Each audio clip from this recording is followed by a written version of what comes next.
lefatshe mona hona le moo ikadileng teng mme aba batho ba ratang botle ba ntshetsa botle bono pele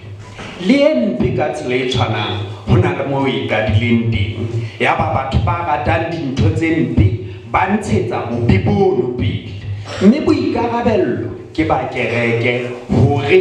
e petole lefatshe ho le isa botleng jwalo ka lentswe la Modimo le letswai la lefatshe ebile le lesedi la lefatshe ha ona motho ya ka nkang lebone la hae a le beha ka satafole empa o tla le beha tafoleng hore le kgantshetse bohle ba hlokang kganya eno ka tsela eno re ba Kriste ha re se ra itumellang hore re tape re be le letswai le tapileng le seng le sena tatso re lokela hore re be ba Kriste ba nnete bao mesebetsi ya bona e bontshang hantle hore re dumela ho Modimo ya hlotseng mahodimo le lefatshe molemong